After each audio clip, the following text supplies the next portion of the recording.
Piyush daily journal থেকে আপু আমাকে কমেন্ট করেছিল যে আপু আপনার কেকের রেসিপিগুলো সিম্পলের মধ্যে শেয়ার করবেন, তাহলে আমরা উপকৃত হব।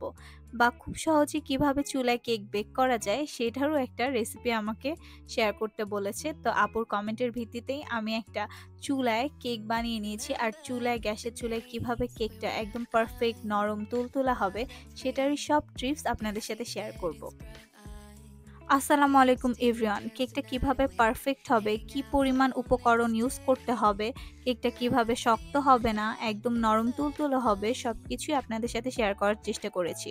তো মূল ভিডিওটা শুরু করা যাক।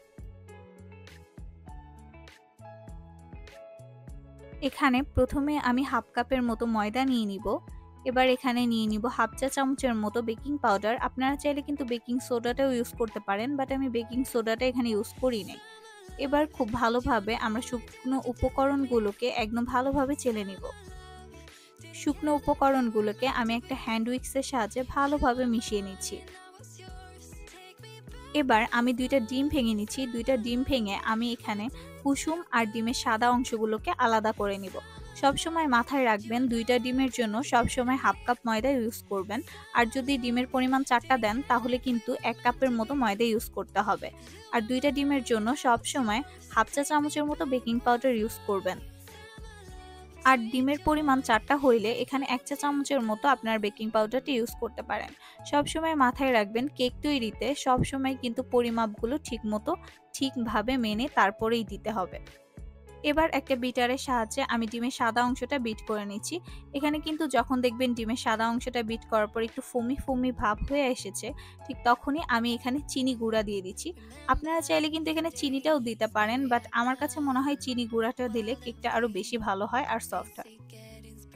আমি এখানে কিন্তু 3 টেবিল চামচের মতো চিনি নিয়ে নিয়েছি। আপনারা আপনাদের পছন্দ মতো মিষ্টির পরিমাণটা কমিয়ে বাড়িয়ে নিতে পারেন। আর চিনিটা কিন্তু একবারে একদম দিয়ে দিবেন না। চিনিটা কিন্তু অল্প অল্প করে দিবেন আর বিট করবেন। এতে কিন্তু কেকটা ভালো হয়। সবসময় মাথায় রাখবেন ডিমের সাদা অংশটা একদম ভালোভাবে পারফেক্ট ভাবে বিট করতে হবে, তা না হলে কিন্তু কেকটা একদমই সফট আর নরম হবে না। ডিমের সাদা অংশটা বিট করতে করতে এক পর্যায়ে দেখবেন এরকম ক্রিমি একটা ভাব চলে আসবে, বিটারের কাটার সাথে একদম লেগে যাবে। মানে আমার ভিডিওতে তো দেখতেই পাচ্ছেন এটা কতটা ক্রিমি হইছে, আর বিটারের কাটা থেকেও একদম নিচে পড়ে যাচ্ছে না। ঠিক এই পর্যায়ে ভাববেন যে ডিমের ফোমটা আপনার রেডি হয়ে গিয়েছে। ঠিক এই পর্যায়ে ডিমের 2টা কুসুম নিয়ে আমি একটু চামচ দিয়ে গুলিয়ে নিয়ে এখানে ডিমের ফোমটার মধ্যে আমি এটা অ্যাড করে দিচ্ছি।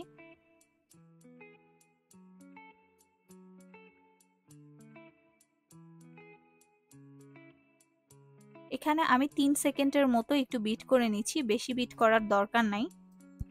এরপর এখানে আমি দিয়ে দিব কয়েক ফোঁটা ভ্যানিলা এসেন্স। এরপর আরো 1 সেকেন্ডের মতো একটু বিট করে নিচ্ছি। এবার এখানে আমি 2 টেবিল চামচের মতো তেল অ্যাড করে দিচ্ছি। যদি ডিম 4টা নেন তাহলে এখানে 4 টেবিল চামচ এখানে তেল ইউজ করতে হবে। আর তেলটা দেওয়ার পর একদম বেশিক্ষণ টাইম নিয়ে বিট করা যাবে না। আমি এখানে 4 থেকে 5 সেকেন্ডের মতো একটু বিট করে নিয়েছি, ব্যাস। তেল দেওয়ার পর বেশিক্ষণ বিট করলে কিন্তু একদম ডিমের ম্যারানটা নষ্ট হয়ে যাবে। একদম মাথায় রাখতে হবে তেল দেওয়ার পর বেশিক্ষণ একদমই বিট করা যাবে না।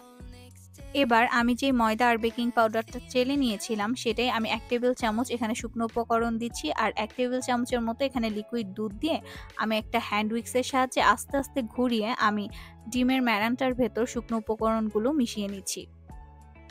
একটা হ্যান্ড উইক্সের সাহায্যে কিন্তু আলতো হাতে শুকনো উপকরণগুলো মিশাতে হবে, একদমই দ্রুত করা যাবে না। এখানে আমি ভিডিওটা একটু ফাস্ট করে দিয়েছি, এজন্য মনে হচ্ছে যে আমি একদম দ্রুত করেছি, কিন্তু না, আমি এখানে অল্প অল্প করে আস্তে আস্তে করেই একদম শুকনো উপকরণগুলো মিশিয়েছি।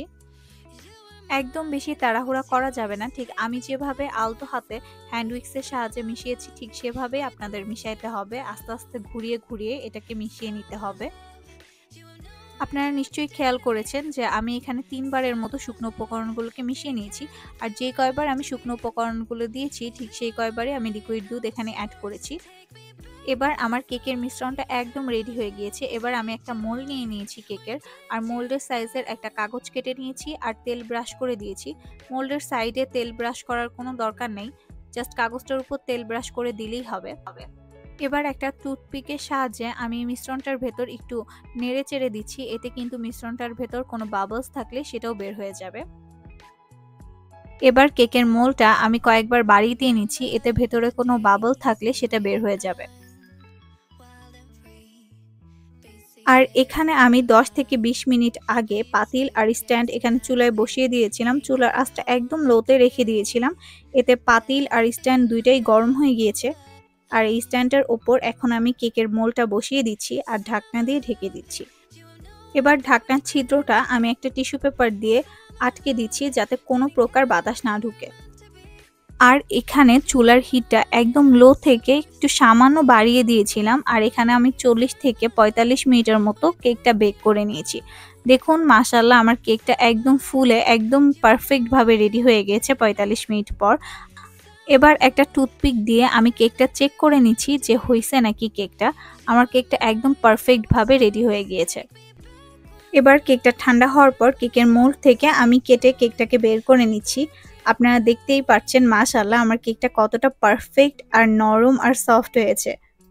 কেকের সমস্ত শুকনো উপকরণের পরিমাপ ঠিক রেখে আর কেকের ডিমের ম্যারানটা ঠিক রেখে যদি কেকটা এভাবে তৈরি করেন, তাহলে আপনাদের কেকটাও এরকম সফট আর নরম হবে।